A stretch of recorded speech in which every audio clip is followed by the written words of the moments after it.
నమస్తే, welcome to ANN debate time. నేను మీ లక్ష్మీనాగ్ నరహరి శెట్టి. ఆంధ్రప్రదేశ్లో కూటమి ప్రభుత్వం ఏర్పడే సంవత్సరంన్నర అవుతుంది.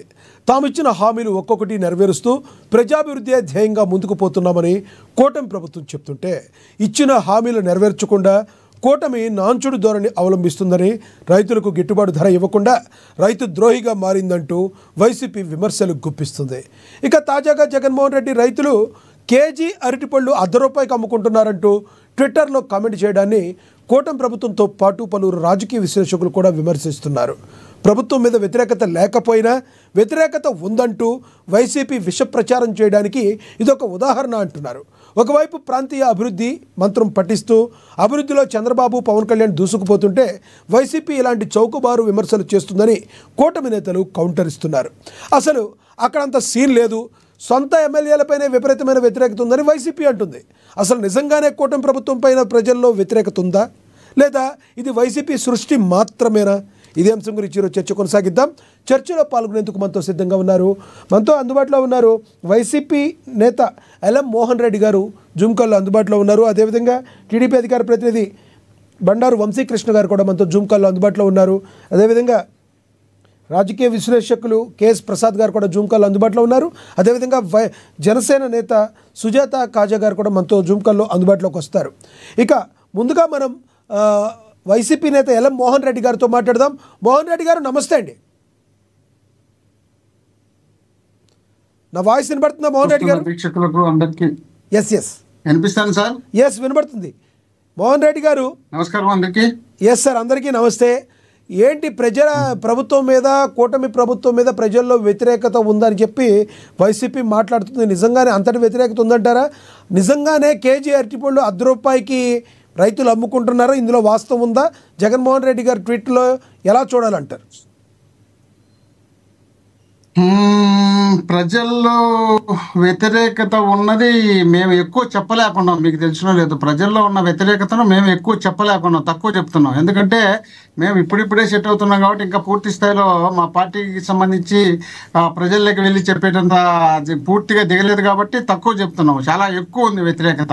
మీరు చెప్పినట్టు నిన్న నేను కూడా కలెక్టర్ ఆఫీస్ దగ్గర నేను పోయినాను. గతంలో కలెక్టర్ ఆఫీస్ నేను, మా ఇన్ఛార్జి శైలజనాథ్ గారు, అదేవిధంగా పార్టీ అధ్యక్షులు అనంత వెంకటరామరెడ్డి గారు అందరం కలిసిపోయి కలెక్టర్ గారికి ఒక మెమరాండం ఇచ్చి, అయ్యా ఇక్కడ పరిస్థితి ఈ విధంగా ఉంది, ఇంత దారుణంగా ఉంది, కేవలం టన్ను 2000కు మాత్రమే అడుగుతున్నారు, అది కూడా కొనేవాళ్ళు సరిగా లేరు. గతంలో మేము జగన్మోహన్ రెడ్డి గారు ముఖ్యమంత్రిగా ఉన్నప్పుడు టన్ను 20 నుండి 25,000 రూపాయలు పోయింది. ఒకవేళ కొనని పరిస్థితి ఉంటే బలవంతంగా గవర్నమెంట్ కొని అది బయట అమ్మించిన సందర్భాన్ని ప్రతి పంటలో కూడా, ఏ పంట కూడా ఏదైనా ఇబ్బంది వచ్చే రైతులకు జగన్మోహన్ రెడ్డి గారు గవర్నమెంట్ కొని దాన్ని ప్రజలకు అవసరం వస్తే ప్రజలకా లేదా ప్రభుత్వం సేకరించడం చేయడం జరిగింది. గతంలో లాస్ట్ గుమ్మడికాయలు అది రేటు రాకపోయి రైతులు ఇబ్బంది పడుతున్నారని దాన్ని కొని ప్రజలకు ఇచ్చినటువంటి సందర్భం కూడా ఉంది.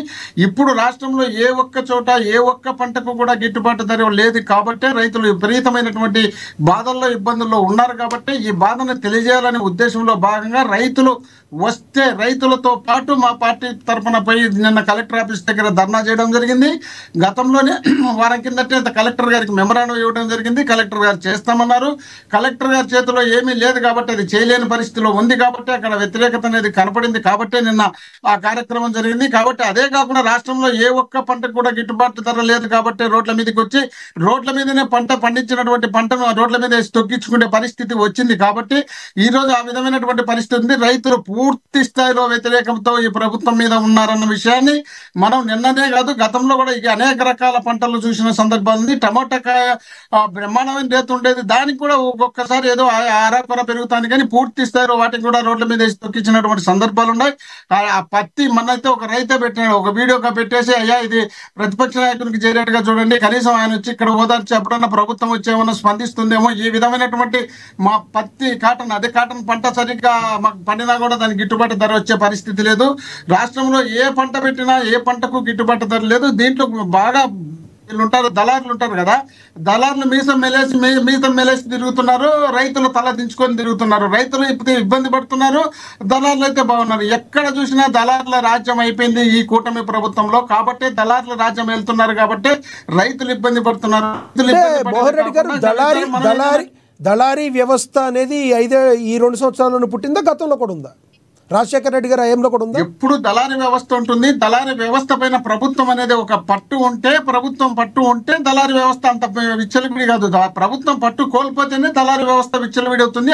కాబట్టి ఈరోజు దళారీ వ్యవస్థ విచ్చలవిడి అయిపోయింది, ప్రభుత్వం వాళ్ళ మీద పట్టు సడలిపోయింది. కాబట్టి ఈ విధంగా జరుగుతుంది. కాబట్టి ఇప్పటికైనా మేలుకోకపోతే మాదేదో వైఎస్ఆర్ వాళ్ళు మాట్లాడినారని, లేక వైఎస్ఆర్ వాళ్ళు విమర్శిస్తున్నారని మా మీద కౌంటర్ వేసేదానికన్నా ఇది నిజమెంత అబద్ధం ఎంత అని దాని ఫీల్డ్ లెవెల్లోకి వెళ్ళి ప్రభుత్వంలో ఉన్నటువంటి పెద్దలు ఎవరైనా వెళ్ళి దాన్ని తెలుసుకొని దానికి సంబంధించినటువంటి గిట్టుబాటు ధరను కల్పించి వాళ్ళకు కావాల్సినటువంటి సదుపాయాలు ఏర్పాటు చేయకపోతే రైతులు ఆత్మహత్యలు చేసుకునే పరిస్థితి వస్తుంది. అంత గతంలో 2004 వరకు అనేక మంది రైతులు ఆత్మహత్యలు చేసుకున్నటువంటి సందర్భం ఉంది. 2003లో అప్పుడు రాజశేఖర రెడ్డి గారు కాంగ్రెస్ పార్టీలో ప్రతిపక్ష నాయకుడిగా ఉన్నప్పుడు సోనియా గాంధీ గారిని అనంతపురం పిలిపించి అక్కడ చనిపోయినటువంటి రైతులకు భిక్షాటన చేసి ఒక్కొక్క రైతుకు 20,000 30,000 ఇచ్చినటువంటి సందర్భం ఆ రోజుల్లోనే ఉంది. కాబట్టి ఆ పరిస్థితి మళ్ళీ రాకుండా ఉండాలంటే ఇప్పటికైనా అధికారంలో ఉన్నటువంటి నాయకులు ప్రజల దగ్గరికి వెళ్ళి ప్రజలకు సంబంధించినటువంటి సమస్యను తెలుసుకొని ఎప్పటికప్పుడు ఎక్కడికక్కడ వాళ్ళకి కావాల్సినటువంటి దళాలను తగ్గించి వాళ్ళకి కావాల్సిన గిట్టుబాటు ధరను మార్కెట్ యార్డ్లలో పెట్టించి అమ్మిస్తే బ్రహ్మాండంగా ఉంటుంది. ఆ విధమైనటువంటి అమ్మించే కార్యక్రమాన్ని పూర్తి స్థాయిలో మోహన్ రెడ్డి గారు ఇంకో ప్రశ్న కూడా కూటమి ప్రభుత్వ నేతలు అడుగుతున్నారు ఏంటంటే, గతంలో మీరు 3 రాజధానులు అంటూ నానా హంగామా చేశారు. ఆ 3 రాజధానుల అంశం మొత్తాన్ని కూడా చంద్రబాబు గారు చెక్ పెట్టబోతున్నారు. ఎందుకంటే అమరావతి నిర్మాణం పైన సమప్రాంతాల అభివృద్ధి లక్ష్యంగా ముందుకు వెళుతున్నారు. కాబట్టే ప్రాంతీయ అభివృద్ధి మంత్రం పట్టిస్తున్న చంద్రబాబును చూసి ఈ రకంగా రైతులను రెచ్చగొట్టే ప్రయత్నం చేస్తున్నారని వాళ్ళు విమర్శించడం జరుగుతుంది. ఏమంటారు మీరు? ఇప్పుడు 3 రాజధానులు అనేది మేము ఎన్నోసార్లు చెప్పడం జరిగింది. 3 రాజధానులు ఒకవేళ ఇల్లు ఇష్టం వచ్చినట్టు లక్షల కోట్ల రూపాయలు తీసుకుపోయి అక్కడ పెట్టేసి రాష్ట్రాన్ని అప్పులపాలు చేసి అనేక రకాలుగా ఇబ్బందులు రాష్ట్రానికి గురి చేయడమే కాకుండా రకరకాల మనకు ఇన్కమ్ వచ్చే సోర్సే లేకుండా చేసి పెట్టి ఏదో ఇన్కమ్ వచ్చే చోట విశాఖపట్నంలో అయితే అక్కడ రాజధాని అంటే ఆ రాజధాని డెవలప్ అయిన సిటీ కాబట్టి ఆ డెవలప్ అయిన సిటీ నుండి మనకు ఏదైనా పరిశ్రమలు రావడానికి అవకాశం ఉంటుంది, అక్కడ నుండి ఆదాయం రావడానికి అవకాశం ఉంటుంది. దాని ద్వారా అంటే ఇక్కడ అడిగే క్వశ్చన్ ఏంటంటే, మూడు ప్రాంతాల సమాభివృద్ధి చేసినట్లయితే ఒక రకంగా వైసీపీకి ఇది ముచ్చెమటలు పట్టుతాయి అనుకోవచ్చా? ఎందుకంటే గతంలో మీరు 3 రాజధానులు అన్నారు కానీ ఏం చేయలేకపోయారు. కానీ ఇప్పుడు 3 రాజధానులు అనే మాటని కౌంటర్ చేయడానికే 3 ప్రాంతాల సమభివృద్ధి వైపుకి, అమరావతి అభివృద్ధికి వేగంగా అడుగులు వేయడానికి చంద్రబాబు అడుగులు వేయడం చూసి అక్కస్తో ఇలా రైతులు రెచ్చగొడుతున్నారనే మాటలు కూడా వినబడుతున్నాయి. ఏమంటారు? ఇప్పుడు 3 రాజధానులు కట్టించి రాజధాని కట్టించి 3 ప్రాంతాల్లో డెవలప్ చేస్తారనేది మీ అభిప్రాయం, వాళ్ళ అభిప్రాయం అని మీరు చెప్తున్నారు కదా.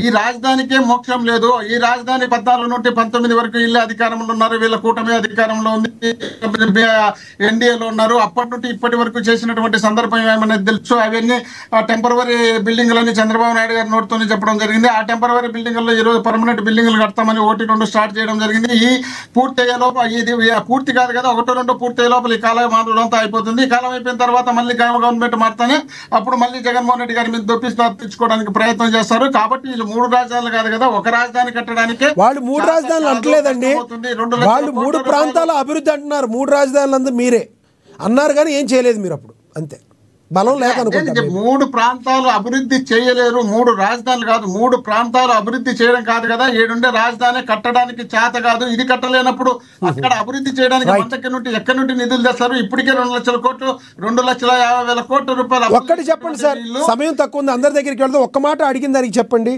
ఈ అరటి పళ్ళను కేజీకి నిజంగానే ₹1 అమ్ముకుంటున్నారా రైతులు? నిజంగా అమ్ముతున్నారా ₹1? కొనకపోవడం వల్ల దాదాపు నిన్న 8 టన్నులు తీసుకొచ్చి కలెక్టర్ ఆఫీస్ రోడ్డు మీద వేయడం జరిగింది. రైతులు తీసుకొచ్చి వేయడం జరిగింది. మా ఇంట్లో మేము పండించినట్టు లేక పార్టీ లీడర్లు పండించినట్టు కాదు, రైతులే వచ్చి స్వచ్ఛందంగా తీసుకొచ్చి అయ్యా కలెక్టర్ గారు మా పరిస్థితి ఇదని ఎక్కడో రోడ్డు మీద వేసి షో చేయాలి, కలెక్టర్ గారి ఆఫీసు ముందర పెట్టి అక్కడ చూపించడం జరిగింది. కాబట్టి దీంట్లో మనం మళ్ళీ రాజకీయం చేయాల్సిన అవసరమే ఉంది. అది తెలుసు కదా, ఒకవేళ వాళ్ళకు తెలిసింటది కదా. జిల్లాలో టీడీపీ అధికారంలోనే ఉంది కదా, టీడీపీ లీడర్లు ఉన్నారు కదా, కూటమి లీడర్లు ఉన్నారు కదా, వాళ్ళ ద్వారా సమాచారం సేకరించుకుంటే సరిపోతుంది కదా, తెలుస్తుంది కదా వాస్తవమైంది అవాస్తవమైంది. ఒక అనంతపురం జిల్లాలో అది సాక్షాత్తు జగన్మోహన్ రెడ్డి గారు పులివెందులకు వచ్చినప్పుడు ఆ ప్రాంతానికి సంబంధించినటువంటి రైతులు చూపించినారు. కోల్డ్ స్టోరేజ్ దాదాపు 100 టన్నులు బట్టి 1000 టన్నులు బట్టి కోల్డ్ స్టోరేజ్ తెచ్చి ఓపెన్ చేసినారు. ఓపెన్ చేసిన ఆ కోల్డ్ స్టోరేజ్ కూడా కరెంటు బిల్లులు ఎక్కువైతే క్లోజ్ చేసినారు. దాంట్లో ఉన్న కనీసం పండించినటువంటి పంటను పెడితే తాత్కాలికంగా రేటు తగ్గిపోయినా మళ్ళీ రేటు వచ్చడానికి అవకాశం ఉంటుంది కదా అని స్వయంగా మా నాయకుడు జగన్మోహన్ రెడ్డి గారు అక్కడ చెప్పి చూపించినారు కదా. ఎనుకుంది చూడండి Right, sir. స్టోరేజ్. ఈ కోల్డ్ స్టోరేజ్ ని క్లోజ్ చేసేసినారు. మరి ఇంత అన్యాయంగా రైతుల మీద పగబట్టాల్సిన అవసరం లేదు కదా. రైతులు చేసినట్టుగా మీరు డెవలప్ చేయండి అంటే దాన్ని చేయడానికి కూడా ఇబ్బంది పడే పరిస్థితి తీసుకొస్తున్నారు. కాబట్టి అది రైతులతో పాటు మేము సపోర్ట్ చేస్తున్నాం. నేను చెప్తే కదా, మేము రైతుల్లో ఉన్నటువంటి వ్యతిరేకతను పూర్తి స్థాయిలో మేము పని చేయలేదు. పూర్తి స్థాయి చేస్తే ఇంకా వేరే రకంగా ఉంటుంది. ఇప్పుడు కొద్దిగానే మేము సపోర్ట్ చేస్తున్నాం. పూర్తిగా వాళ్ళకు ఉన్నటువంటి వ్యతిరేకత అంతా, జనంలో ఉన్న వ్యతిరేకత మేము పూర్తి స్థాయిలో దిగినారంటే ఇంకా చాలా భయంకరంగా ఉంటుంది పరిస్థితి రాష్ట్రంలో. కాబట్టి ఆ పరిస్థితి రాకుండా ఉండాలంటే ఇప్పుడైనా మేల్కొని మేము చేస్తే బాగుంటుంది అంటున్నాం. రైట్ మోహన్ రెడ్డి గారు, మళ్ళీ మాట్లాడతాం. మనం ఒకసారి టీడీపీ అధికార ప్రతినిధి బండారు వంశీకృష్ణ గారితో మాట్లాడదాం. వంశీకృష్ణ గారు నమస్తే sir. Good evening, good afternoon Lakshminath గారు. సార్, వంశీకృష్ణ గారు, ఒక పక్కన ప్రాంతీయ అభివృద్ధి మంత్రము, మేము అమరావతిపై వేగం పెంచాము, ఎటువంటి పరిస్థితుల్లో పుష్కరాల కంటే ఈ వచ్చే ఎలక్షన్ల కంటే ముందు టైంలోనే దీన్ని మేము అరేంజ్ చేస్తాం, 3 ప్రాంతాలు అభివృద్ధి చేస్తామని చంద్రబాబు గారు ముందుకెళ్తున్నారు, మీ నాయకులు కూటమి నేతలు చెప్తున్నారు. మరోపక్క ప్రజల్లో విపరీతమైన వ్యతిరేకత ఉంది, రైతులను కూడా పట్టించుకున్న పాపాన పోలేదు అన్నట్టు జగన్మోహన్ రెడ్డి గారు ట్వీట్ చేసిన బహుశా మీకు తెలిసే ఉంటుంది. ఎలా చూడాలంటారు ఈ సినారియో మొత్తాన్ని? నిజంగానే 3 ప్రాంతాల అభివృద్ధికి మీరు కట్టుబడి ఉన్నారా? ముందుకు వెళ్తున్న క్రమంలో ప్రజల్లో వ్యతిరేకత ఉందా మీ పైన? సార్, ముందుగా మీకు ప్యానెల్లో ఉన్నటువంటి పెద్దలు అందరికీ, ఏఎన్ఎన్ న్యూస్ వీక్షకులందరికీ కూడా good afternoon. Good afternoon sir. ఒక విషయం సార్, ఇక్కడ ప్రభుత్వంపై వ్యతిరేకత సరే, ఈరోజు కూటమి ప్రభుత్వం ఏర్పడి 18 నెలలు అవుతా ఉంది. ఈ 18 నెలల్లో గత ప్రభుత్వం ఆపేసినటువంటి అనేక ప్రజలకు ఉపయోగపడాల్సినటువంటి అనేక పథకాలను మళ్ళీ ప్రారంభించడం జరిగింది. మేము హామీ ఇచ్చిన వాటిని దాదాపుగా అమలు చేయడం కూడా జరిగింది. ఇక ఆ తర్వాత గతంలో లాగా మేము వచ్చి రాగానే ప్రజా వేదిక లాంటి బిల్డింగ్స్ను మేము ఎక్కడా పడేయలేదు. అన్నా క్యాంటీన్లు పునరుద్ధరించాం. వీళ్ళు రాగానే అన్నా క్యాంటీన్లు ఆపేశారు, మేము రాగానే అన్నా క్యాంటీన్లు పునరుద్ధరించాం. ఆంధ్రప్రదేశ్ రాష్ట్రానికి ఒక రాజధాని ఉండాలి అనేటటువంటి ఉద్దేశం 2014-19 ఉద్దేశం ఏముందండి, ఉండాలి కాబట్టి, ఖచ్చితంగా ఉండాలి కాబట్టి 2014-19 మధ్య అమరావతిని మేము ఒక రూపురేఖ తీసుకొస్తే 2019లో వైఎస్ఆర్ కాంగ్రెస్ పార్టీ అధికారంలోకి రాగానే డిసెంబర్ 17, 2019 మన రాష్ట్రానికి 3 రాజధానులు ఎందుకు ఉండకూడదు అనేటటువంటి ఒక్క వ్యాఖ్యతోటి అమరావతి ఎదుగుదల అనేది అక్కడతో బ్రేక్ పడిపోయింది. అలాంటిది మళ్ళీ అమరావతిలో మేము బిట్స్ పిలానీ వంటి ప్రతిష్టాత్మక సంస్థను తీసుకొచ్చాం. అండ్ ఆల్సో క్వాంటమ్ వ్యాలీని కూడా అమరావతిలో మేము నిర్మించబోతా ఉన్నాం. ఆల్రెడీ సిఆర్డిఏ భవనం ప్రారంభించాం. మెల్లమెల్లగా ఆంధ్రప్రదేశ్ రాష్ట్ర పరిస్థితిని చక్కదిద్దుతా ఉన్నామంటే ఇక వ్యతిరేకత అంటారు. సాక్షి పేపర్లో వైఎస్ఆర్ కాంగ్రెస్ పార్టీ వాళ్ళ అఫీషియల్ సోషల్ మీడియాలో, సాక్షి టీవీలో కనిపిస్తుంది, డెఫినెట్లీ కనిపిస్తుంది. చంద్రబాబు నాయుడు గారు స్వర్ణయుగం తెచ్చినా కానీ వ్యతిరేకత వీళ్ళు అట్లా చూపిస్తారు. ఇక అవన్నీ వైఎస్ఆర్ కాంగ్రెస్ పార్టీకి 2014 నుండి 19 వరకు చెల్లినాయి. ఇప్పుడు అవన్నీ నడవట్ల. ఏదైతే ఇప్పుడు ఈ మెడికల్ కాలేజీ మీద ఏదో చేద్దామంటున్నారు, ఏదో అయింది. అలాగే ఇప్పుడు ఒకటిసారి చంద్రబాబు నాయుడు గారు ఎంత హీట్ ఫేస్ చేస్తారంటే, ఏదైనా ఎంఓయూ సైన్ చేసుకుంటే ఐయూ బయట పెట్టట్లేదు ఏంటి అంటారు. సరే, బయట పెడితే ఎకరం రూపాయికి ఎందుకు ఇచ్చారంటారు. సరే, అది కూడా అయిపోతే విశాఖపట్నంకి అన్ని కంపెనీలు తీసుకెళ్తా ఉన్నారు, అమరావతిని నిర్లక్ష్యం చేసేస్తా ఉన్నారని చెప్తారు. సరే, అమరావతికి తీసుకొస్తే రాష్ట్రం మొత్తం నాశనం చేసేస్తా ఉన్నారు, ఒక అమరావతినే బాగుపరుస్తున్నారని చెప్తారు. సో చంద్రబాబు నాయుడు గారు ఇవన్నీ అలవాటు. ఆయనకి ఎక్కడి నుంచి అలవాటు అంటే సార్, సైబర్ టవర్స్ నిర్మాణం అప్పుడు కూడా ఇదే మాటలు సార్. ఎందుకు అన్ని కోట్లు ఖర్చు పెట్టి అక్కడ బిల్డింగ్లు ఎందుకు కడతా ఉన్నారు, ఎవరికి ఉపయోగం అని చెప్పి అప్పటి నాయకులు అంటున్నటువంటి మాటలను కూడా పట్టించుకోకుండా చంద్రబాబు నాయుడు గారు సైబర్ టవర్స్ నిర్మాణం చేయడం బట్టి ఈరోజు ఆ ప్రాంతం అంతా కూడా అభివృద్ధి చెంది ఎకరం 150 కోట్ల నుండి 200 కోట్ల రూపాయల వరకు ఇప్పుడు హైదరాబాద్లో పలుకుతా విశ్వనగరంగా వరల్డ్ క్లాస్ క్యాపిటల్గా హైదరాబాద్ ఎదిగింది. అదే అమరావతిలో కూడా జరగాలి అనేటటువంటి ఉద్దేశంతో, ఒక వరల్డ్ క్లాస్ క్యాపిటల్గా అమరావతిని రూపుదిద్దాలనేటటువంటి ఉద్దేశంతో చంద్రబాబు నాయుడు గారు పనిచేస్తూ ఉన్నారు. వరల్డ్ క్లాస్ క్యాపిటల్ అంటే ప్రపంచంలో ఏ రాజధానితోనైనా పోటీ పడగలిగినటువంటి రాజధానిగా అమరావతి ప్రాంతం ఉండాలి అనేటటువంటిది మా ఉద్దేశం. అలా అని మిగిలిన ప్రాంతాలైనటువంటి విశాఖపట్నంకి మేము గూగుల్ అనేటటువంటి ఒక పెట్టుబడి తీసుకొచ్చాం. అలాగే చాలా పెట్టుబడులు తీసుకొచ్చాం. మన సిఐఐ సమిట్లో కూడా 13 లక్షల కోట్ల రూపాయల పెట్టుబడులు వచ్చాయి. 2024 మేము అధికారం చేపట్టినప్పటి నుంచి ఇప్పటి వరకు 21 లక్షల కోట్ల రూపాయల పెట్టుబడులు, ఆల్రెడీ 8 లక్షల కోట్ల రూపాయల పెట్టుబడి గ్రౌండ్ అయింది. సో ఈ గ్రౌండ్ అయినటువంటి సార్ సిఐఐ సమిట్ ఒకటి మాత్రమే అక్కడ విశాఖపట్నంలో జరిగింది, కానీ పెట్టుబడులు మాత్రం రాష్ట్ర వ్యాప్తంగా వచ్చాయి. సమిట్ మాత్రమే విశాఖపట్నంలో జరిగింది, పెట్టుబడులు రాష్ట్ర వ్యాప్తంగా వచ్చాయి. రాష్ట్ర వ్యాప్తంగా ప్రతి ప్రాంతాన్ని డెవలప్ చేయాలనేటటువంటి ఉద్దేశంతో చంద్రబాబు నాయుడు గారు ముందుకెళ్తా ఉన్నారు. అందులో భాగంగానే అమరావతిలో వరల్డ్ క్లాస్ క్యాపిటల్ కట్టి తీరుతాం, అదే మాదిరిగా విశాఖపట్నం ఐటీ హబ్గా మార్చి తీరుతాం, అటు రాయలసీమను కూడా అదే ఉద్దేశంతో అదే స్పీడ్ డెవలప్ చేసి మూడు జోన్లుగా చంద్రబాబు గారు ఇలా విభజిస్తున్నారని, 9 జిల్లాలని దానిలో జోన్లో ఉంటుందని చెప్తున్నారు. నిజమైన దానిలో వాస్తవం ఉందా? అవును సార్, ఇప్పుడు మనం ఏదైనా అభివృద్ధి చెందాలనంటే, అభివృద్ధి చేసుకోవాలంటే ఒక జోన్గా పెట్టుకోవాలా. 3 జోన్లుగా విభజించి అభివృద్ధి చేస్తామని చెప్పేసి చెప్తా ఉన్నాం. 3 రాజధానులు అంటలేదు కదా, 3 జోన్లుగా విభజించేసి రాష్ట్రాన్ని డెవలప్ చేయాలనేదే చంద్రబాబు నాయుడు గారి ఉద్దేశం. అదే కంటిన్యూ అవుతుంది. రైట్ సార్, నేను మళ్ళీ మాట్లాడతా మీతో. మనతోటి జనసేన నేత వీర మహిళ సుజాత కాజా గారు ఉన్నారు, ఆవిడతో మాట్లాడదాం. సుజాత గారు నమస్తే అండి. నమస్తే అండి లక్ష్మీనాథ్ గారు. సుజాత గారు, ఎలా చూడాలంటారు? ప్రభుత్వం, రాష్ట్ర ప్రభుత్వం, కూటమి ప్రభుత్వం మీద విపరీతమైన వ్యతిరేకత అయితే ప్రజల్లో వ్యక్తమవుతుంది. ఈ రైతుల్ని పట్టించుకున్న పాపాన పోవటం లేదు, ₹1 అరటికాయలు అమ్ముకోవాల్సిన పరిస్థితుల్లో రైతులు ఉన్నారు అని చెప్పి జగన్మోహన్ రెడ్డి గారు బాధపడుతున్న సందర్భం ఎలా చూస్తారు? సార్, ముందుగా మీకు అలాగే వంశీ గారికి, ప్రసాద్ గారికి, మోహన్ రెడ్డి గారికి అందరికి నమస్కారం అండి. సార్, మనం సాధారణంగా ప్రతి ఏటా అరటి సీజన్ అనేది డిసెంబర్ 15 నుంచి స్టార్ట్ అవుతుంది సార్. అక్కడ మనకి అరటి సాగు మన దగ్గర ఎక్కువగా కొనుగోలు చేసేవాళ్ళు ఎవరంటే నార్త్ నుంచి వచ్చి, అక్కడ వ్యాపారులు వచ్చి ఇక్కడ ముంబై నుంచి కానీ, ఢిల్లీ నుంచి కానీ, అటు నార్త్ నుంచి వ్యాపారులు వచ్చి ఇక్కడ నుంచి అరటి కొనుగోలు చేసుకుని వెళ్ళడం జరుగుతుంది. ఈసారి అనుకున్న దానికంటే అంటే నవంబర్ 25కే కోతకు వచ్చేసింది చాలా చోట్ల.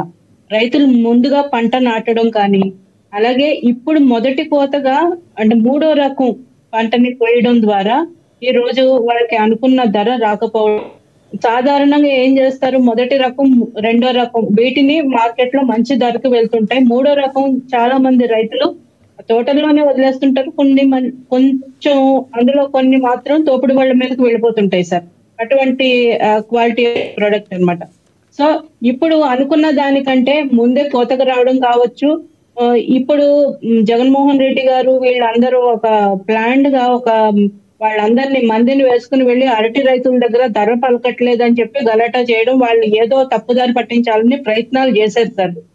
అయితే మనకి చాలా చోట్ల కనుక మనకి రైతుల దగ్గర మాట్లాడిన మాటలు చూసుకుంటే కనుక, నల్లపరెడ్డిపల్లి పులివెందుల మండలం జింకల హరిప్రసాద్ అనే వ్యక్తి ఎస్కే కంపెనీకి టన్ను 8,500తో విక్రయించారు సార్. అలాగే బాలరెడ్డి, ఆయనది మురారి మండలం, లింగాల మండలం, మురారి చింతల అతని పేరు, 18 టన్నుల దిగుమతి వస్తే ₹9తో అమ్మకం జరిగింది సార్. ఇంకో వ్యక్తి కూడా ₹9తో అమ్మానని చెప్పి మనకి ఇక్కడ వార్తలు రావడం జరిగింది. అంటే ఏంటంటే, మీకు రాష్ట్రం మొత్తం మీద రైతులకి నిజంగా ఒకవేళ అరటి రైతులకి సమస్య వచ్చుంటే గనక 1-2 చోట్ల ఎవరో నాయకులు వెళ్తేనో, ఎవరో పార్టీ కార్యకర్తలు వెళ్తేనో, ఇంకెవరు వెళ్తేనో రారు సార్. రైతులు స్వచ్ఛందంగా బయటకు వచ్చి నిరసన తెలుపుతారు. ఎందుకంటే కూటమి ప్రభుత్వంలో ఎవరైనా బయటకు వచ్చి నిరసన తెలిపితే వాళ్ళ మీద అణచివేతలు, దౌర్జన్యాలు, కేసులు ఉండవు సార్.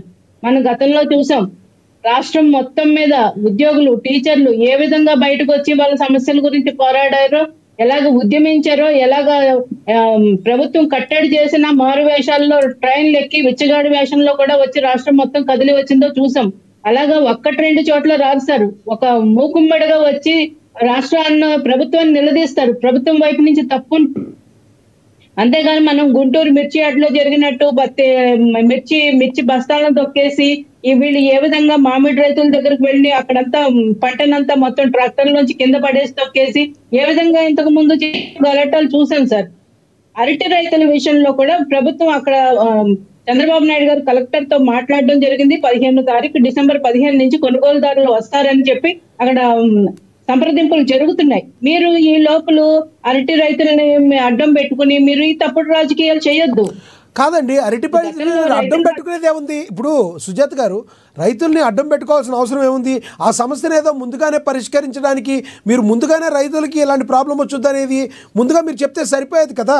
మరి ప్రతిపక్ష పార్టీగా ఉన్నప్పుడు వైసీపీ ప్రశ్నిస్తుంది, దానిలో తప్పేముంది? అడ్డం పెట్టుకునేది ఏముంది చెప్పండి సార్. నేను అదే చెప్తున్నాను, సీజన్ కి ముందే కోతకు వస్తే కొనుగోలుదారులు రారు కదా సార్. కొనుగోలుదారులు ప్రతిసారి డిసెంబర్ 15 తర్వాత మాత్రమే వస్తారు అక్కడికి. ఇప్పుడు ముందుగా కోయడం వల్ల ఇక్కడ లోకల్ మార్కెట్ లో అంత ధర పలకవు సార్. అది కూడా క్వాలిటీ ఆఫ్ ప్రొడక్ట్ ఉంటే కనుక నిజంగా ఆ ధరకి వెళ్లే ఛాన్సెస్ ఉంటాయి. మరి ఇప్పుడు ముందుగా రావడం వల్ల అప్పటికీ కూడా అధికారులు ఏర్పాటు చేస్తున్నారు. మీరు ఈ లోపలే ₹10 అరటిపండు దొరుకుతుందని ఎట్లా ఎలా ప్రచారం చేస్తారండి? ₹10 అరటికి పండు దొరుకుతుందని చెప్పలేదండి, ₹10 రైతు అమ్ముతున్నాడని చెప్తున్నారు. రైతుకి ₹10 వస్తుందని చెప్తున్నారు కేజీకి ఆయన. అదే సార్, మరి జగన్మోహన్ రెడ్డి గారు గతంలో మండలానికి ఒక కోల్డ్ స్టోరేజ్లు ఏర్పాటు చేస్తాం, ప్రాసెసింగ్ యూనిట్లు ఏర్పాటు చేస్తాం, రైతులకు అన్ని చేస్తామని చెప్పారు కదా సార్. మరి అవన్నీ ఉండుంటే కనుక ఈ రోజు ఒకవేళ పంట ముందుగా చేతికొచ్చినా కూడా ఆ ప్రాసెసింగ్ యూనిట్ లోకి వెళ్లేదేమో కదా సార్. మరి అప్పుడు జగన్మోహన్ రెడ్డి గారు ఏర్పాటు చేయలేదా? అందులో ఫెయిల్ అయ్యారా? రైట్, ఇప్పుడు అది కాదు కదా సార్ సమస్య. రైట్ సుజాత గారు, ఎస్ మళ్ళీ మాట్లాడతాం మీతో. మనతోటి రాజకీయ విశ్లేషకులు కేఎస్ ప్రసాద్ గారు ఉన్నారు, ఆయనతో మాట్లాడదాం. ప్రసాద్ గారు నమస్తే సార్. నమస్తే అండి. ప్రసాద్ గారు, కూటమి ప్రభుత్వం మీద వ్యతిరేకత ఉందని వైసీపీ చెప్తుంది, ప్రజల్లో విపరీతమైన వ్యతిరేకత ఉంది, అక్కడ ఉన్న లోకల్గా ఉన్న ఎమ్మెల్యేల మీద మరింత వ్యతిరేకత ఉందన్నట్టుగా మరి వైసీపీ ఆరోపణలు గుప్పిస్తుంది. దానిలో వాస్తవం ఉందంటారు. అదే సమయంలో రైతుల పరిస్థితి చాలా దారుణంగా ఉందని జగన్మోహన్ రెడ్డి గారు మాట్లాడతాని ఎలా చూడాలంటారు? ముందుగా ఏఎన్ఎన్ ప్రేక్షకులకు నమస్కారం అండి, అలాగే ప్యానెల్లో ఉన్న మిత్రులకి మీకు కూడా నమస్తే సార్. నమస్తే సార్. అంటే ఒకటి, వాళ్ళ మంచి ప్రభుత్వం అనే హెడ్డింగ్ కాబట్టి మంచి ప్రభుత్వం మీరు మాట్లాడితే కొంచెం బాధాకరంగా ఉంటుంది. ఎందుకంటే జర్నలిస్ట్ అయ్యండి రీసెంట్ పాస్ట్ లో నిన్న 1వ తారీఖు నాడు పెన్షన్లు ఇచ్చిన దగ్గర కోన రవికుమార్ గారికి ఎలాంటి నిరసన శాఖ తగిలిందో ఒకసారి విశ్లేషించుకోమనండి. పైపచ్చి మొన్న అనితమ్మ గారు అక్కడికి వెళ్ళి ఆ పవర్ ప్లాంట్ విషయంలో మత్స్యకారుల విషయంలో ఎలాంటి నిరసన శాఖ తగిలిందో ఒకసారి పరీక్షించుకోమనండి. అదే విధంగా అంబుజా సిమెంట్స్ వాళ్ళ ఏంటి భూ సేకరణకి నెక్స్ట్ అక్కడ రైతుల యొక్క వాళ్ళ యొక్క ఇది తెలుసుకోవడానికి పెట్టిన దాంట్లో ఎట్లాంటి రియాక్టివ్ మోడ్ వచ్చిందో ఒకసారి చూసుకోమన్నట్టు వాళ్ళు. సో ఇవన్నీ నిరసనలు ప్రభుత్వం మీద ఏ ప్రాతిపదిక మీదకి వస్తున్నాయో ఆద్యంతం గమనించుకోగలిగితే ఈవెన్ ఆయన విజయ్ కుమార్ గారు మొన్న ఆయన నియోజకవర్గంలోనే ఆయన పరిగెట్టించి కారెక్కించారు. ఇవన్నీ ఎమ్మెల్యేల పట్ల నిరసనలవి సోదాహరణంగా కనబడుతున్నా సరే ఇది మంచి ప్రభుత్వం అని వాళ్ళు చెప్పినందుకు మనం వినాలంటే విందాం, తప్పుదు లేదు. రెండోది, రైతులకి మిర్చియాడ్లో సమస్య నుంచి వేలెత్తి చూపిస్తున్న జగన్మోహన్ రెడ్డి ఇవాళ మేడం బాగా చెప్పారు 15వ తారీఖు నుంచి సీజన్ స్టార్ట్ అవుతుందని. కానీ సీజన్ స్టార్ట్ అవ్వక మునిపే వచ్చిన పెను తుఫానుకి చెట్లన్నీ పడిపోయి నిస్సహాయ స్థితిలో ఉన్న రైతులకి ప్రభుత్వం ఏం చేస్తుంది? తర్వాత ఇందాక మోహన్ రెడ్డిని మీరు ఒకటి అడిగారు, బాగానే అడిగారు, దళారులు ఎప్పుడు ఉన్నారంటే ఎప్పుడూ ఉన్నారు.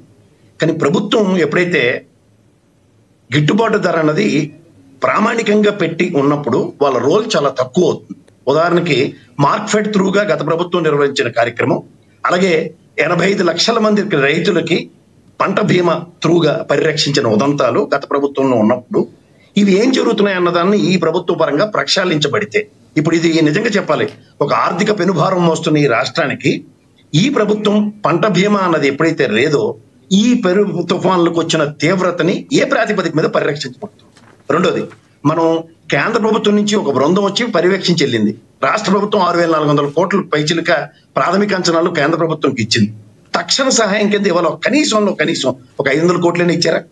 ఏవి మన నిస్సహాయ స్థితిలో రైతుల పరిస్థితి అగమ్య గోచరంగా ఉంటే రేపు ఎల్లుండిలో మళ్ళీ ఇంకో తీవ్ర తుఫాన్ రాబోతుంది. సో ఇలాంటి సర్కమ్స్టాన్సెస్ లో ఈ ప్రభుత్వం కార్యాచరణ చిత్తశుద్ధి అన్నది ఎక్కడ? అంటే ప్రాణ నష్టం జరగకుండా రిహాబ్ సెంటర్స్ లో వాళ్ళకి ఉప్మాలు పెట్టొచ్చు, పులిహార పెట్టొచ్చు, లేదా బిర్యానీలు పెట్టొచ్చు, పరిరక్షించవచ్చు. బట్ శాశ్వతంగా రైతుల యొక్క సమస్యల మీద ఏ విధంగా చిత్తశుద్ధి చాటుకుంటుందని చెప్పాలి. రెండోది, 2,57,000 కోట్ల పైచీలకే ఇప్పటికే అప్పు మనకి ఎఫ్ఆర్బిఎం లిమిట్లకు లోబడో లేకపోతే అమరావతి అనే ప్రాతిపదిక మీద ఏదైనా అన్నాడు. గత ప్రభుత్వం 3 రాజధానులు అన్న మాట ఉంది. దాని తీవ్రత, రైతుల యొక్క ఉద్యమం, దాని కేఎస్ ప్రసాద్ గారు ఒక్క నిమిషం నాకు డౌట్, అది వేరేం లేదు. రాష్ట్రము మనది ఆంధ్రప్రదేశ్ తెలంగాణ విడిపోయే టైంకి అప్పుల్లో నుంచి రాష్ట్రం విడిపోయిన పరిస్థితి తర్వాత ఇప్పటి వరకు ఎవరిష్టం వచ్చినట్టు వాళ్ళు గతంలో 2014లో అప్పుడున్న టీడీపీ ప్రభుత్వం కూటమి ప్రభుత్వం కావచ్చు, తర్వాత జగన్మోహన్ రెడ్డి గారు కావచ్చు, ఇప్పుడున్న కూటమి ప్రభుత్వం కావచ్చు, అన్నీ కలిపి ఎవరి యొక్క అభిప్రాయాలను వాళ్ళు చేసుకుంటూ వెళ్ళిపోతే ప్రజలు అన్యాయం అయిపోయిన పరిస్థితి. ఆ రోజున కంప్లీట్గా 2014లో చంద్రబాబు నాయుడు గారు చెప్పినట్టు చేసినట్టుంటే జగన్మోహన్ రెడ్డి గారికి అవకాశం ఇచ్చేవాళ్ళు కాదు ప్రజలు.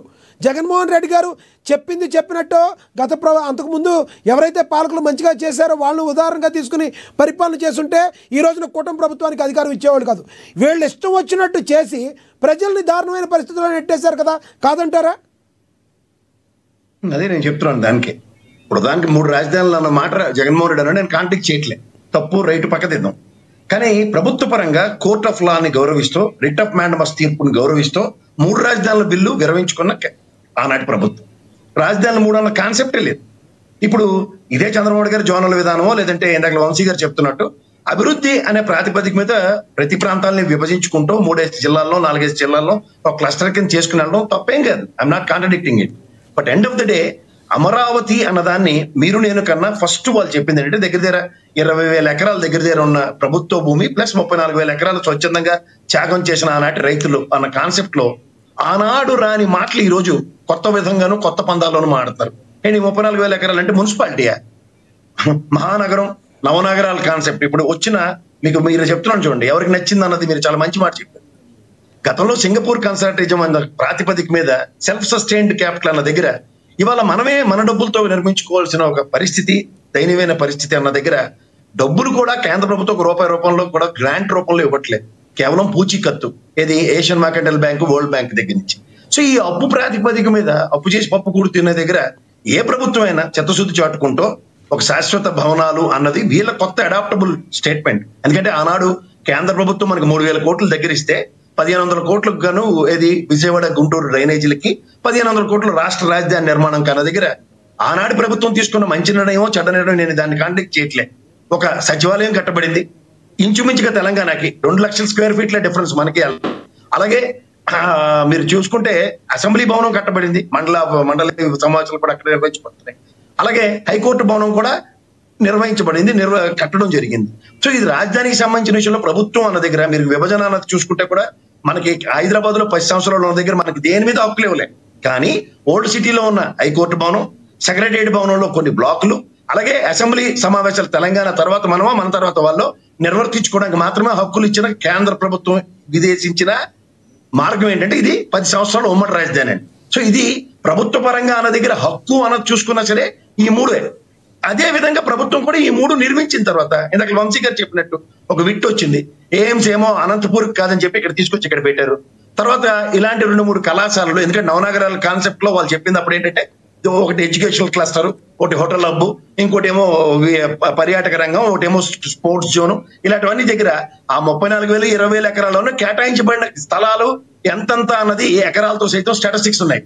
బట్ ఇది కాకుండా వినూత్నమైన పందాలు వినూత్నంగా చేద్దాం అన్న దగ్గర ప్రతిసారి ఎవరికి నచ్చింది వాళ్ళు చేస్తున్న దగ్గర ఆక్షేపణలు ఎక్కడి నుంచి రాకుండా ఎందుకు ఉంటాయి? ఎందుకంటే ఆర్థిక పరిపుష్టి మీరు ఇందాక విభజన అప్పుడు చెప్పారు, మనకి దగ్గర వడ్డీ అసలు కలిపి 2014లో ఆంధ్రప్రదేశ్ రాష్ట్రం మనం వద్దన్న బలవంతం విభజించిన ఆనాటి బీజేపీ కాంగ్రెస్ ప్రభుత్వాలు, కాంగ్రెస్ బీజేపీ ప్రభుత్వం అనుకుంటా కదా. బీజేపీ కాంగ్రెస్ ముందు బీజేపీ అంటున్నారు, మీరు బీజేపీ అంటే పడదేమో మీకు. అప్పుడుంది కాంగ్రెస్ ప్రభుత్వమే కదా, బీజేపీ కాదు కదా. యూపీఏ గవర్నమెంట్ ఎడగొట్టింది, సహాయ సహకారాలు అందించింది మా వెంకయ్యనాయుడు గారు. చెప్పండి, ఓ రోజు మనకి నోట్లో ఆవిడికి నాలుగు లేదు కదా, ఒక వెంకయ్యనాయుడు గారే మాట్లాడారు కదా, ఏమేమి వస్తాం 10 ఏళ్ళు చూసుకుంటాం అని. 10 ఏళ్ళు మన గడ్డి మనకి పెడుతున్నారు. మీరు గమనించుకోండి అవన్నీ. నేను ఇప్పుడు కూడా పార్లమెంట్ సమావేశాలు చూసే వస్తున్నాను ఇక్కడ మీదే డిబేట్ కి. అక్కడ ఏం జరుగుతుందో నేను ప్రతిదీ పరిశీలించే విశ్లేషిస్తా. ఎండ్ ఆఫ్ ద డే మీకు ఇవాళ ఒక విషయం చెప్తాను. కేంద్ర ప్రభుత్వంలో ఉన్నవి కాంగ్రెస్ బీజేపీ ప్రభుత్వాలు లేదా కూటమిలను పేర్లు పెట్టండి, మన రాష్ట్రానికి రావాల్సినవి విభజన హామీలు ఈ రోజు కూడా సక్రమంగా వచ్చిన చెప్పండి. ఒకటి ఏమనంటే అద్దె భవనాలు, మెడికల్ కాలేజీలు కేంద్ర ప్రభుత్వం ఇచ్చింది మనకి ఇక్కడ 17 మెడికల్ కాలేజీలకు గాను ఒక 139 కోట్ల గ్రాంట్ కూడా ఇచ్చింది మెడికల్ కాలేజీకి గాను. ఇప్పుడు అలాగే సమాధానం చెప్పండి. ఎందుకు ఫెయిల్ అయ్యారంటారు ముఖ్యమంత్రులు ఎందుకు ఫెయిల్ అయ్యారంటారు? ఇప్పుడు మీకు ఎండ్ ఆఫ్ ద డే గతంలో మీరు చంద్రబాబు గారి గవర్నమెంట్ 14 నుంచి 19 దాకా తీసుకుందాం. కేంద్రం నుంచి మనకేం రాబడినప్పుడే కదా ధర్మ పోరాట దీక్షలు చేశారు. చెప్పినవి ఏవి? ఆ రోజు ఆయన ముఖ్యమంత్రి అన్నారు, ఎందుకు ప్రత్యేక హోదా అన్నారు, దాని బదులు ప్యాకేజ్ ఇస్తా ఉన్నారు, దాని బదులు స్పెషల్ పర్పస్ వెహికల్ ఇస్తారు. వాళ్ళు బూమరాంగ్ చేస్తుంటే మనం ఏం చేయాలండి? ఎండ్ ఆఫ్ ద డే ఇవాళ నేను కూర్చుని ఇక్కడ చంద్రబాబు నాయుడు గారిని బ్లేమ్ చేసుకోవడంకో లేదా జగన్మోహన్ రెడ్డి గారిని బ్లేమ్ చేసుకోవడంకో పరిమితం అవ్వాలా? ఇదే కుమారస్వామి వైజాగ్ స్టీల్ ప్లాంట్ విషయంలో కేటగిరికల్ చెప్పాడు. 5 సంవత్సరాల పాటు జగన్మోహన్ రెడ్డి నిలువరించాడు మమ్మల్ని, కేంద్రంలో దీన్ని ఏమి చేయనివ్వకుండా ఉన్నారని చెప్పాడు. ఇప్పుడు వీళ్ళు తీసుకెళ్లి ఆర్థ పనుల్లో పెడుతుంటే ఎవరిని బ్లేమ్ చేయాలా?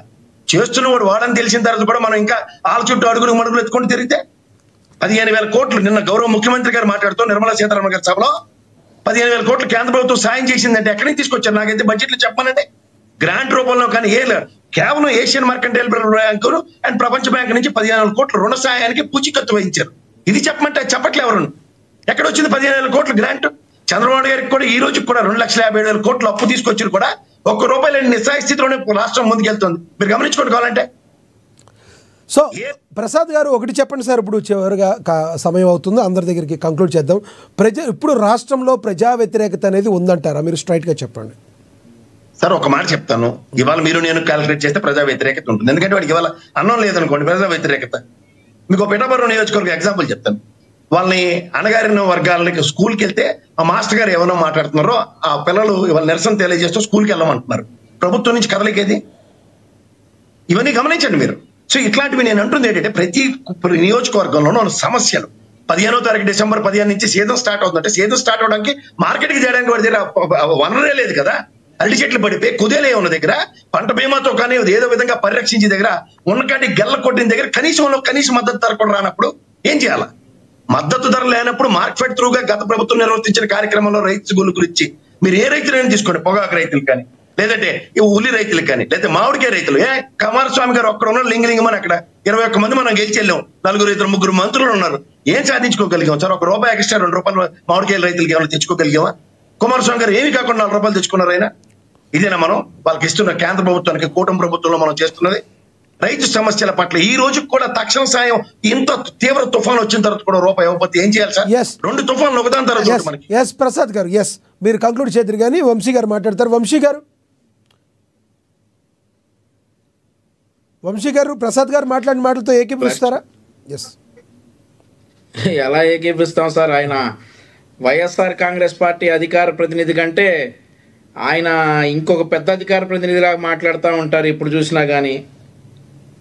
సార్ ఇప్పుడు తుఫాన్ వచ్చినా కూడా ఇంతవరకు ఇంకా ఏమి ఇవ్వలేదు అని అంటా ఉన్నారు సార్. తుఫాన్ వచ్చి మరుసటి రోజే ఇవ్వరు సార్. మరుసటి రోజు ఇచ్చేది ఏంటంటే తక్షణ సాయం కింద వాళ్ళకి ఏదైనా ఆహారం కానీ లేదంటే ఇంకేదైనా కానీ ఇస్తారు. ఆహారమో లేదంటే దుప్పట్లు లాంటివో అలాంటివేవో ఇస్తారు.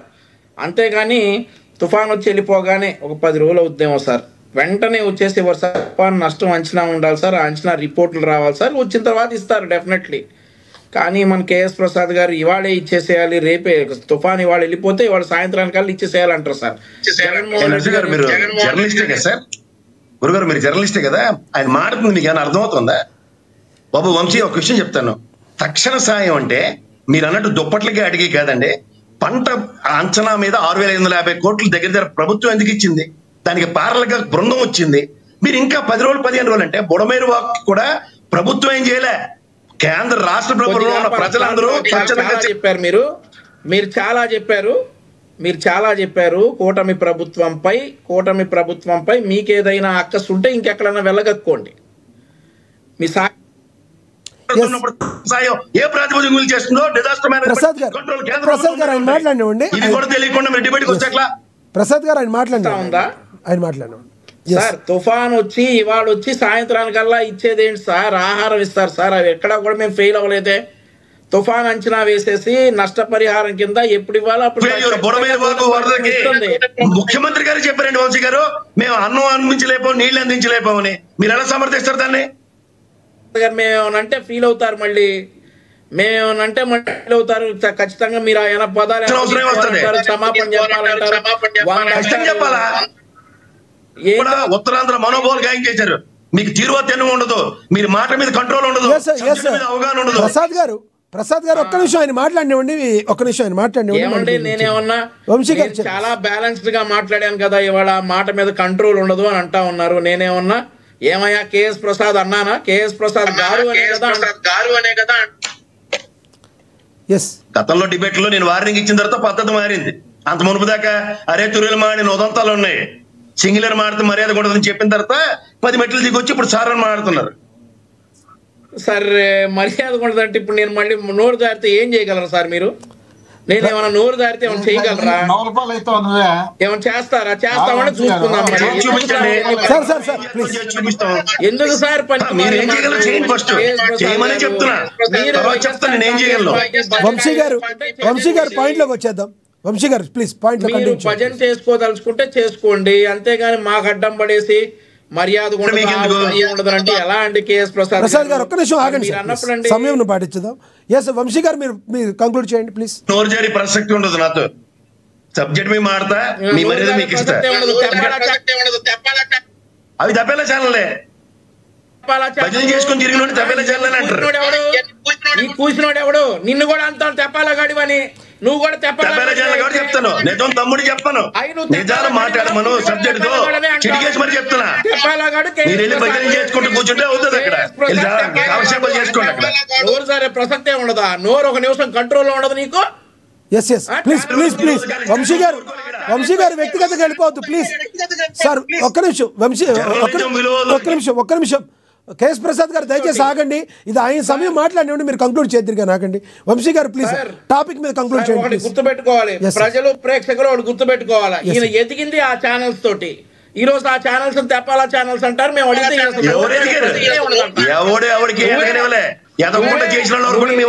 చెప్తారు ఎవరు ఎదుగుదల అనుకుంటారు సబ్జెక్టుల పరంగా. ఎదుగుదల ఒక ఛానల్ అవకాశం ఇవ్వలే. నా ఎదుగుదల గురించి మాడే స్థాయి కూడా కాదు మీది. నా ఎదుగుదల ఏంటో నాకు తెలుసు, నా సబ్జెక్ట్ ఏంటో నాకు తెలుసు. లేకపోతే నిన్ను చూసే దిక్కెవడికన్నా ఉందా? నువ్వు ఈ రోజు ఆ ఛానల్స్ అంటా, నేను అసలు నోరే సార్ అంటావు. ఇప్పుడు అవి లేకుండా కూడా నా దిక్కు నాకు చాలా అవునవును ఉంది కనిపిస్తానే ఉంది. ఎక్కడైతే ఎదిగాడో వాళ్ళనే తెప్పాలా ఛానల్స్ అంటున్నాడు. ఇతనంటే చాలా సంయమనం పాటిస్తాడంటే ఎదుటోడికి నీతులు చెప్తాడు. సరే సార్, రైట్. లక్ష్మీనాథ్ గారు ఎందుకు సార్ ఈయనకి నాకు టాపిక్ ప్లీజ్, దయచేసి టాపిక్ లోకి వచ్చాను ప్లీజ్. పాయింట్ కొద్దాం. ఆయన ఏమో శ్వాస వచ్చి ఏమన్నా అయ్యేటట్టున్నాడు, ఎందుకు లేనిపోయింది ఇప్పుడు సార్ ప్లీజ్. తెలుగుదేశం పార్టీలో దూల్పాల్ నరేంద్ర గారు, రేవంత్ రెడ్డి ప్రసాద్ గారు కాసేపు ప్లీజ్. ప్రసాద్ గారు కాసేపు ఆగండి. అవునవును నీకు అలాగే అనిపిస్తుంది, నీకు ఇప్పుడు అలాగే అనిపిస్తుందిలే. నీకు అనిపిస్తున్న వంశీ గారు నీకు అనిపిస్తున్న రాష్ట్ర అభివృద్ధి ఒళ్ళు దగ్గర పెట్టుకో, వార్నింగ్ ఇస్తున్నా. ఒళ్ళు దగ్గర పెట్టుకుని మాట్లాడు, సింగిలర్ మాట్లాడ మర్యాద ఉండదు. చెమట్లు గారిపోతా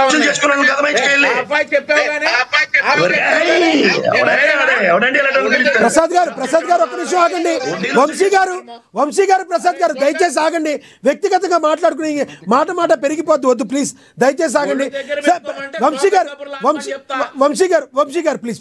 వంశీ గారు రాష్ట్ర అభివృద్ధి పర్పస్గా మీరు ఎటువంటి చర్యలు తీసుకోకపోతున్నారు? రానున్న రోజుల్లో రైతుల కోసం మీరు ఏం చేయబోతున్నారు? దయచేసి పాతది వదిలేసేయండి, ఇక్కడి నుంచి మాట్లాడండి దయచేసి ప్లీజ్. ఈ 18 నెలల్లో 21 లక్షల కోట్ల పెట్టుబడులు వచ్చాయి. 8 లక్షల కోట్లు ఆల్రెడీ గ్రౌండ్ అయ్యాయి. 13 లక్షల కోట్లు కూడా వస్తాయి. ఆంధ్రప్రదేశ్ రాష్ట్రంలో ఇక ఆపమంటారు సార్? ఆయన్ని మాట్లాడితేనే ఉన్నాడు, మ్యూట్ చేశారా లేదా? ఆయన మ్యూట్లోనే ఉన్నారు, మీరు మాట్లాడండి సార్. ఆయన మ్యూట్లోనే ఉన్నారు, మీరు మాట్లాడండి సార్. ఈ రాష్ట్రంలో 2019 నుండి 24 వరకు వెళ్ళిపోయిన కంపెనీలన్నీ వస్తూ ఉన్నాయి. మేము ఇక డిఎస్సి నిర్వహించాం. మేము ప్రామిస్ చేసినటువంటి 20 లక్షల ఉద్యోగాలు ఇస్తాం. మేము ప్రామిస్ చేసినటువంటి అభివృద్ధిని చేసి తీరుతాం. ఇప్పటికే చెప్తా ఉన్నాం, నుండి 24 వరకు వెళ్ళిపోయిన కంపెనీలన్నీ కూడా మళ్ళీ ఆంధ్రప్రదేశ్ దిశగా వచ్చేటటువంటి సూచనలు కనిపిస్తూ ఉన్నాయి. మనం చూసాం కూడా, 2-3 కంపెనీలు కూడా వచ్చాయి. మన సిఐఏ సమిట్లో చూసుకుంటే 13 లక్షల కోట్ల రూపాయల పెట్టుబడులు గ్రౌండ్ అయ్యాయి. అందులో 8 లక్షల కోట్ల రూపాయలు ఆల్రెడీ గ్రౌండ్ అయి ఉన్నాయి. రాష్ట్ర అభివృద్ధికి మేము పాటుపడి ఉన్నాం. డెఫినెట్లీ ఆంధ్రప్రదేశ్ రాష్ట్రాన్ని 18 నెలల్లో అనుకున్న దానికంటే ఎక్కువే మేము అభివృద్ధి చేశాం, ఇంకా చేసి తీరుతాం. రైట్ సార్, రైట్ అండి. సుజాత గారు కంక్లూడ్ చేయండి. సుజాత గారు ఒక్క నిమిషం. మోహన్ రెడ్డి గారు కంక్లూడ్ చేయండి. మీకు ఇస్తాను సుజాత గారు, ఆగండి. మోహన్ రెడ్డి గారు కంక్లూడ్ చేయండి.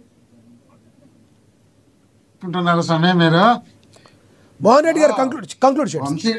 వంశీ గారు సిఐలో సమ్మిట్ మీటింగ్ లో బ్రహ్మాండంగా 14 లక్షలు గ్రౌండ్ అయినాయి, అంత ముందు ఏదో వచ్చినట్టు ఎన్ని పోయినాయని ఏదేదో చెప్పుకుంటున్నారు. వీళ్ళు మీటింగ్ పెట్టినప్పుడు ఎవరు వచ్చినారో ఎవరు రాలేదు తెలియదు, కానీ జగన్మోహన్ రెడ్డి గారు మీటింగ్ పెట్టినప్పుడు రాష్ట్రంలో దేశంలో ఉన్నటువంటి పెద్ద పెద్ద పరిశ్రమవేత్తలు అందరూ వచ్చి అక్కడ దాదాపు 14 లక్షల కోట్ల రూపాయలు ఆ రోజు కమిట్ అయినదేమో దాన్ని మర్చిపోయి ఈయనకేదో వీళ్ళ కమిట్ అయినా మేము తెచ్చినట్టు అన్ని వాళ్ళు భుజాలు వేసుకొని వాళ్ళు మాదే మాదే మాదే అని వాళ్ళు భుజాలు చచ్చుకుంటారు. సంతోషం, మంచిదే, ఏదొచ్చినా కూడా రాష్ట్రానికే కదా, రాష్ట్రానికి వచ్చినప్పుడు మంచి జరిగేటప్పుడు మంచిగా ఆహ్వానిస్తాంలే. అదే విధంగా వీళ్ళు పరిశ్రమల గురించి చెప్తున్నారు.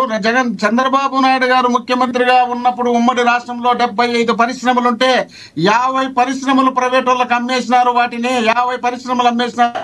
ఇప్పుడు మొన్నటి దాకా చెప్పినటువంటి ఈ పెద్ద మనుషులు ఎవరు, చంద్రబాబు నాయుడు గారు, లోకేష్, పవన్ కళ్యాణ్ గారు ఇట్లా మైక్ పట్టుకొని ఏమంటారు, ఆంధ్రలో అక్కంట విశాఖ ఉక్కు అంట, విశాఖ ఉక్కు ఆంధ్రలోకి అంతగా ఆసినటువంటి వ్యక్తులు ఈ రోజు దాన్ని అమ్మేసే దిశగా ప్రయాణం అవుతున్నారంటే దాని గురించి మాట్లాడారంటే వీళ్ళు రాష్ట్రానికి మేలు చేస్తామంటే ఎవరు నమ్ముతారండి? వీళ్ళు మాటలు నమ్మడానికి ప్రజలు సిద్ధంగా లేరు. దయచేసి మీరు ఇక్కడ మీడియాలోకి వచ్చి ఒకవేళ మా మీదనో లేక ప్రసాద్ గారి లాంటి వాళ్ళ మీదనో గట్టిగా మాత్రాన అది జనం లేకపోయినంత మాత్రాన జనానికి ఏం జరుగుతుంది అనేది తెలుసుకుంటారన్న విషయాన్ని మీరు తెలుసుకోండి. మా సుజాత గారు చెప్తున్నారు డిసెంబర్ 15 నుండి అరటి పంట వస్తుందని. అరటి పంట కంటిన్యూ ఉంటుందమ్మా. అది ఈ రోజు పెడితే ఈ రోజుకి అయిపోయేది కాదు, మళ్ళీ కోత అయిపోతానే నెక్స్ట్ కోతకు మళ్ళీ వస్తుంది.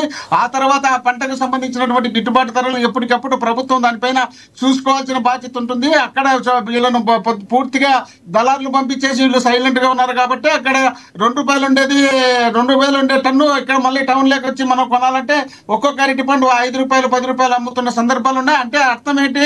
ప్రభుత్వ వైఫల్యం వల్లనే అక్కడ దళారులు బాగా రెచ్చిపోతున్నారు. ఈ ప్రభుత్వం కొనకపోవడం వల్లనే దళారులు వచ్చి ముందు పడుతున్నారు. కాబట్టి ఈ విధమైనటువంటి పరిస్థితి వస్తుంది. కాబట్టి ఈ విధంగా మేము చెప్తున్నాం. ఇంకా రాష్ట్రానికి ఏదో చెప్తున్నారు 3 రాజధానులు మేము 6 రాజధాని బ్రహ్మాండం కడతాం. రాజధానిలో దాదాపు 15,000 ఎకరాలు వీళ్ళు కొట్టేసినటువంటి భూములు ఉన్నాయి సార్. వీళ్ళు కొట్టేసినటువంటి భూములు కాక ఇప్పుడు మళ్ళీ 30,000 ఎకరాలు కొని ఆ 30,000 ఎకరాల్లో వీళ్ళు కొనాలి కొట్టేయాలని ఉద్దేశం. సార్ మీరు మాట్లాడే విమర్శలు తప్పితే కొట్టేసినట్టుగా మీ దగ్గర ఆధారాలు ఉంటే అందరి మీద కేసులు పెట్టండి. మోహన్ రెడ్డి గారు మీ ప్రభుత్వంలో ఎందుకు వదిలేశారు వాళ్ళని? వాళ్ళు కొట్టేసినవి ఉంటే మీరు ప్రభుత్వం లోపల అందరినీ లోపల పెట్టాల్సింది మీరు. ఎందుకు సార్? అదే సార్ అన్ని కేసులు నడుస్తున్నాయి. నడిచే టైంలోనే వీళ్ళు అప్పుడే గవర్నమెంట్ పడిపోయింది కాబట్టి వీళ్ళు బయటకు వచ్చినారు. లేదంటే ఈ పాటికి అందరూ లోపల పడిండే వాళ్ళు. అన్ని కేసులు అంటే మీరు చెప్పేది జగన్మోహన్ రెడ్డి గారి కేసులతో కలిపా మీరు చెప్పేది? 3,120 మోహన్ రెడ్డి గారు అన్ని కేసులు నడుస్తున్నాయంటే జగన్మోహన్ రెడ్డి గారి కేసుతో కలిపా చెప్తున్నారు మీరు? అంటే ఆయన బెయిల్లోనే ఉన్నారు కదా? అవునబ్బా, ఎవరి కేసులు వాళ్ళు పెట్టుకుంటారు. వాళ్ళ గవర్నమెంట్ వచ్చినప్పుడు వాళ్ళు పెట్టింటారు. మేము ఆ ఉద్దేశంతో పెట్టాలనుకునే ఆలోచన మీ గవర్నమెంట్ వచ్చినప్పుడు మీరు పెట్టారు అనండి, మళ్ళీ నాలుగు ఖర్చుకుంటారు మీరు. వీళ్ళందరూ జైళ్ళలో ఉండాల్సిన వాళ్ళు, కానీ మేము ఆ ఉద్దేశంతో లేము. వీళ్ళు కేవలం కక్షపూరితమైనటువంటి కేసులకు మాత్రమే మా మీద పుష్కల్పుతున్నారు. రైట్, చివరిగా చెప్పండి పార్టీలో అధికారంలో. మోహన్ రెడ్డి గారు ప్రజల వ్యతిరేకత గురించి చివరిగా ఒక మాట చెప్పండి ప్లీజ్. ఏమనుకుంటున్నారు మీరు? ఎందుకు వ్యతిరేకత?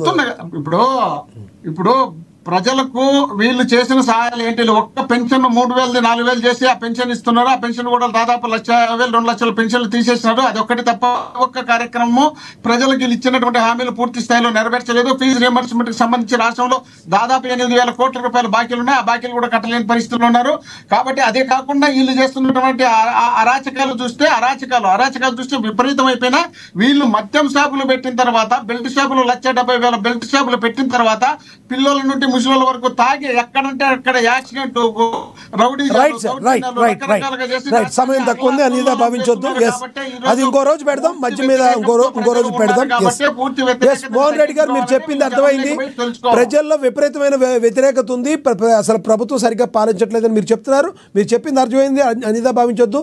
సమయం తక్కువ ఉంది. సుజాత గారు కంక్లూడ్ చేయండి. సార్, ఇందాక మిత్రులు తుఫాన్ రిలీఫ్ దాని గురించి ఫండ్స్ గురించి మాట్లాడారు కాబట్టి మీకు ఒక ఉదంతం చెప్పాలనుకుంటున్నాను సార్. నవంబర్ 22 నుంచి 27, 2020 నిబర్ తుఫాన్ రావడం జరిగింది సార్.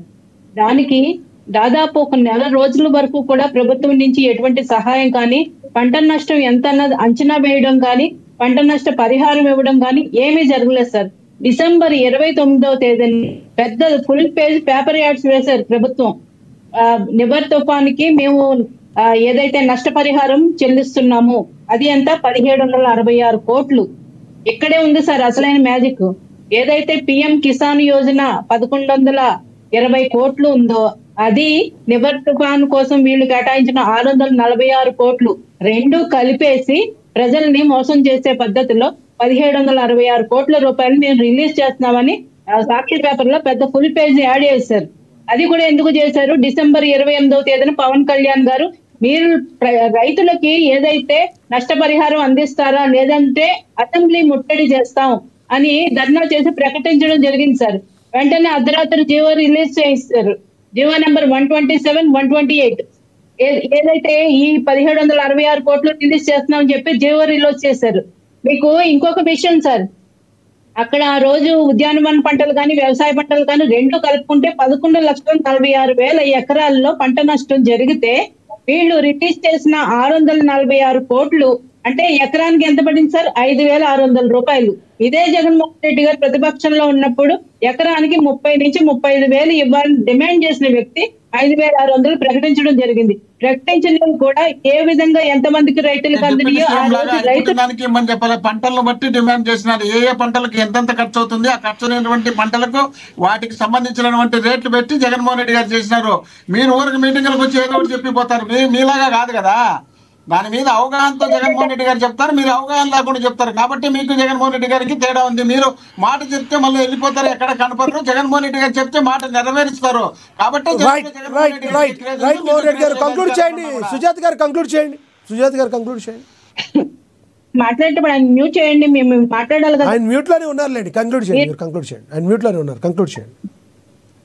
అన్నప్పుడు ఈ ప్రభుత్వం వైసీపీ ప్రభుత్వం ఏ విధంగా ప్రజలకి నష్టం చేసిందంటే కనీసం పంట నష్టం అంచనా వేయలేదు సార్. అది సుజాత గారు మీకు ఒకటి చెప్తాను వినండి. సుజాత గారు మీరు చెప్పినవన్నీ అక్షర సత్యాలు అనుకుందాం. సుజాత గారు ఒక్క నిమిషం, మీరు చెప్పినవన్నీ అక్షర సత్యాలు అనుకుందాం. మీరు చెప్పినవన్నీ నిజాలు కాబట్టే ప్రజలు అవి నమ్మారు, కాబట్టే ప్రజలు వాళ్ళకి 11లో కూర్చోబెట్టారు. గతం జరిగింది వదిలేయండి. ఇప్పుడు మీ ప్రభుత్వం ఎటువంటి స్టెప్స్ తీసుకోబోతుంది రైతుల గురించి, అభివృద్ధి వైపు మీరు ఎలా వెళ్ళబోతున్నారు, ప్రజా వ్యతిరేకత ఉందా లేదా, ఇది కంక్లూడ్ చేయండి ప్లీజ్. గత వైసీపీ ప్రభుత్వం తప్పులు చేసింది కానీ ప్రజలు నమ్మారు కాబట్టే ప్రజలను 11 పనిష్మెంట్ ఇచ్చి కూర్చోబెట్టారు. అది వదిలేద్దాం. ఇప్పుడు నెక్స్ట్ మీరు ఏం చేయబోతున్నారు ప్లీజ్ ఒక 1 minute 2 minutes కంక్లూడ్ చేయండి ప్లీజ్. వైసీపీ ప్రభుత్వం కనీసం పంట ఏదైతే ఉందో ఇన్సూరెన్స్ బీమా పాలసీ కూడా వాళ్ళు 3 సంవత్సరాలు చేయకుండా వదిలేస్తారు. ఇప్పుడు ప్రభుత్వమే చేస్తుంది. ప్రధానమంత్రి ఫసల్ బీమా యోజన కింద ప్రభుత్వమే ఈ క్రాప్ కింద నమోదు చేస్తుంది. ఇప్పటికి పంటకి ఇన్సూరెన్స్ వస్తుంది. అలాగే కేంద్ర ప్రభుత్వానికి పంట నష్ట పరిహారం అంచనా వేసి మేము ఇవ్వడం జరిగింది. ఖచ్చితంగా కేంద్ర ప్రభుత్వం నుంచి మేము సాయం తీసుకుంటాం. ఎందుకంటే అది స్టేట్ కింద వేస్తే కనుక 25% మనం 75% సెంట్రల్ ఇస్తుంది. అదే సెంట్రల్ డిజాస్టర్ కింద నేషనల్ డిజాస్టర్ కింద వేస్తే కేంద్రమే ఇస్తుంది. అసలు పంట నష్టమే అంచనా వేయకుండా గతంలో లాగా వచ్చే నిధులను కూడా కట్టుకునే అంత దౌర్భాగ్య స్థితిలో అయితే ఈ కూటమి ప్రభుత్వం లేదు. అలాగే ప్రజల వ్యతిరేకత అంటున్నారు. ప్రజల్లో వ్యతిరేకత ఉంటే ఎవరో చెయ్యి పెట్టే ఎవరో అడ్డు పెట్టి ఆపలేరండి. ప్రజలు రోడ్ల మీదకి వస్తారు, వాళ్ళు నిరసనలు చేస్తారు, ధర్నాలు చేస్తారు, ప్రభుత్వాన్ని ప్రశ్నిస్తారు. అంత స్వేచ్ఛ ఇప్పుడు గవర్నమెంట్ లో ఉంది. ప్రజలు వేరు, వైసీపీ కార్యకర్తలు వేరు అంటారు. ఇప్పుడు వాళ్ళందరూ వైసీపీ కార్యకర్తలు అంటారు. మీరు వచ్చేవాళ్ళు అంతేనే సర్దుకుంటే సరిపోతుంది. మన భుజాలు మనమే తడుకుంటే అంటే సరిపోతుంది. బాగుందని పచ్చగా ఉంది అనుకుంటే అదే ఇప్పుడు ఆవిడ చెప్పేది అలాగే ఉంది. మాకు మోసాలు చేసి 11 తెచ్చి అబద్ధాలు చెప్పి ఒకటికి వచ్చారు. ఒకటి మోహన్ రెడ్డి గారు ఆగండి. సుజాత గారు ప్రజల్లో వ్యతిరేకత లేదని మీరు గంట భజన చెప్తారు అంతే కదా? 100% సార్ వ్యతిరేకత ఉంటే సార్ ఎవరు న్యూస్ ఛానల్ ఆంధ్రజ్యోతి రాధాకృష్ణ గారు ఇచ్చినారు. వాళ్ళ నాగభూషణ్ బీజేపీ క్యాండిడేట్ చెప్పినారు. వాళ్ళ కుటుంబం అనేసి ఆర్థిక వ్యవహారాల సలహాదారులు ఆయన చెప్పినారు. అదే విధంగా శివశంకర్ జనసేన క్యాండిడేట్ చెప్పినారు, మా పార్టీ దరిద్రంగా ఉంది, మా కూటమి ప్రభుత్వం నాశనం చేసిన రాష్ట్రాన్ని, ఒక్కొక్క ఎమ్మెల్యే దోపిడీలు చేసి చెప్పారండి ఫోన్ చేసి వాళ్ళు చెప్పారు. మేము చెప్పారు, వాళ్ళే చెప్తున్నారు. మేము చెప్తే నమ్మర్లే. వాళ్ళు చెప్పింది కావాలంటే తెప్పించుకొని విని చూడండి, అదన్నా చూసి చెప్పండి సార్. మోహన్ రెడ్డి గారు సుజాత్ గారు చెప్పండి, 30 seconds చెప్పండి సుజాత్ గారు ప్లీజ్. సార్ మేము మాట్లాడేటప్పుడు కొంచెం ఆయన ఆపాను సార్, అందుకనే ఆపాను. ప్లీజ్ కంక్లూడ్ చేయండి ప్లీజ్. అదే సార్ ప్రభుత్వం మీద వ్యతిరేకంగా ఖచ్చితంగా జనం బయటకు వచ్చి మాట్లాడతారు సార్. గత ప్రభుత్వంలో లాగా వీడ్చుకెళ్ళి కేసులు పెట్టి సోషల్ మీడియాలో ఒక పోస్ట్ పెడితే అర్ధరాత్రి ముసలి వాళ్ళని కూడా చూడకుండా స్టేషన్ కి లాక్కెళ్ళి బట్టలు కూడా మార్చుకోకుండా స్టేషన్ లాక్కెళ్ళి రైతుల మీద కేసులు పెట్టి అర్ధరాత్రి గోడలు దూకి ఆడవాళ్ళ మీద కేసు పెట్టి ఇటువంటి ప్రభుత్వం కాదు కదా సార్. ఎక్కడ ప్రజలకి కాస్తంత ప్రభుత్వం మీద వ్యతిరేకత వచ్చినా వాళ్ళు బయటకు వచ్చి మాట్లాడతారు, ప్రభుత్వాన్ని నిలదీస్తారు. పదే కళ్యాణ్ గారు కానీ చంద్రబాబు నాయుడు గారు కానీ చెప్తున్నారు మేము తప్పు చేసినా ప్రశ్నించండి అని. రైట్ సుజాత గారు, మీరు అన్నది అర్థమైంది. ఎస్ ప్రసాద్ గారు కంక్లూడ్ చేయండి సార్, 1 minute ప్లీజ్. బాగా చెప్పారు. ప్రాథమిక అంచనాలు అన్నది హుదూద్ తిట్లీ తుఫాన్ 2 వచ్చినప్పుడు చంద్రబాబు గారు గవర్నమెంట్ అమ్మ ప్రాథమిక అంచనాలు వాళ్ళు పంపించిన దానికి మీకు తెలుసో తెలీదు దగ్గర 10,000 కోట్ల నష్టం వచ్చిందని ఎక్కిన దగ్గర 1000 కోట్లైనా తక్షణ సాయం మన దగ్గర ఎంగిల్ చేత కాయ కొట్టినట్టు 500 కోట్ల కన్నా తక్కువ ఇచ్చారు. ఆ తర్వాత మరి ఒక్క రూపాయి కూడా కేంద్ర ప్రభుత్వం నుంచి సహాయం లేదు. మీరు ఇంకా చాలా భ్రమంలో ఉన్నట్టుకున్నారు. ఏదో చూడండి పిఎం ఫసల్ బీమా, ఇవన్నీ ఫసల్ బీమా కన్నీ రాష్ట్ర ప్రభుత్వం నుంచి కూడా కంట్రిబ్యూషన్స్ ఉన్నప్పుడు మీరు చెప్తే వ్యవసాయ క్షేత్రాలు ఎన్నో ఉన్న దగ్గర ఈలాగ్ బుక్స్ అని ఉంటాయి.